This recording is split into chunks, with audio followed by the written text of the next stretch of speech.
Johnny Rodriguez. Leroy Smith. This is Jimmy, Johnny, and Leroy at the movies because Mark isn't in it. And today, basically, we're gonna kind of talk about what we thought about the new movie, Frankenweenie. What do you think of the movie?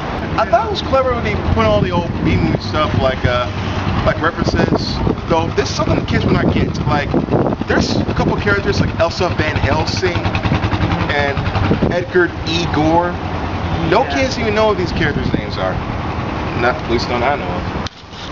Yeah, so basically this is kind of like an animated movie where mostly adults are going to understand most of the story, plot line, and what it's based on. If there's any problem I have with this, it needed more humor.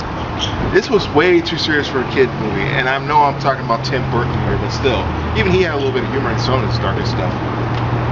Yeah, and then the movie, like, the entirety was like black and white all the time, and I know that it's based on the 50s time era, but to have the entire movie in black and white, that's kind of weird. One thing I do like is I like the character design. I like the way how they apparently use puppets and then they, I guess, do the whole CGI thing on them, so it looks pretty awesome, at least design-wise. The movie is very if there's one art that Tim Burton is master of, it's claymation. So check it out, have an open mind, and if you like it, good for you, and if you don't, who cares? So that's it, guys. It's Johnny, Jimmy, and Leroy at the movies. Peace.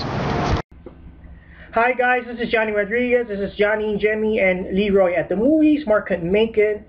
So today we're going to be talking about the re-release film of Frankenweenie, which is one of the first films Tim Burton directed back in the day when he just first started. And the film also used clay motion, so that's pretty awesome. The entire movie is filmed in black and white. And then, of course, the film has several interesting cast characters. We have Victor, which is a young scientist. We have his parents. We have a girl next door, Elsa Van Helsing, voiced by Winona Ryder, by the way. And then he has one of his chubby kids, neighbor, also friend or whatever from school, you know. And then, of course, he has his enemy, Toshiaki, which has a kind of like a stereotypical Asian voice, because I guess, it's filmed back in the day anyways, for the 1950s. So anyways, this movie is pretty much based on the whole Frankenstein storyline. He has his Victor has his best friend Sparky, which is his dog, and of course in one of those games that he was playing baseball, the ball flew out of the field. The dog ran out. The car crashed on him, and the dog died.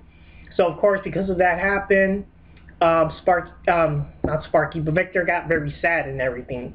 So one of the science class, one of his science professor named Rios, I don't know, I have a hard time pronouncing his name, like Rios or whatever it is. He teaches science class, and he was teaching the famous class of how the dead frog can be revived with, like electric bolts or whatever they put on the frog. So of course he got inspired by that.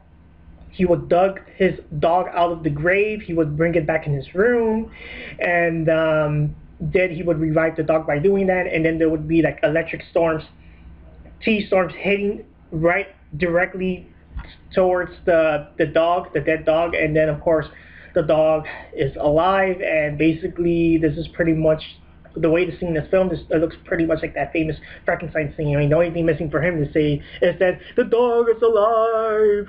Of course, his best friend, I keep forgetting the name of the chubby kid, he kind of found out about it.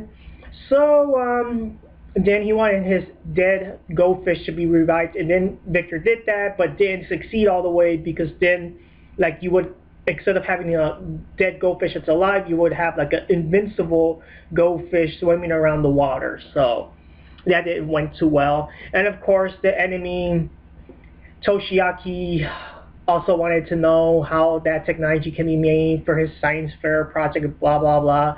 So of course, I think he had like a little turtle, and then later throughout the film, it got revived into a big turtle. Now, of course, when I'm telling you about all this, it really does sound like, whoa, it's an interesting movie. It's going to be very action-packed. It's going to be awesome. I mean, come on, it's like a remake that Tim Burton made back in the day. And all that is true to a certain extent. But in the end, I felt that the movie was very bland. It was very boring. It was really not funny.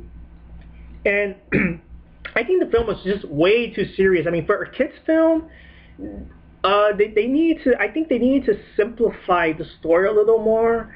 They needed to make the characters more lovable, like more, I don't know, like the comedy relief type situations. I just think that the characters have it. They have it, but they just don't act out the funniness that they're supposed to actually do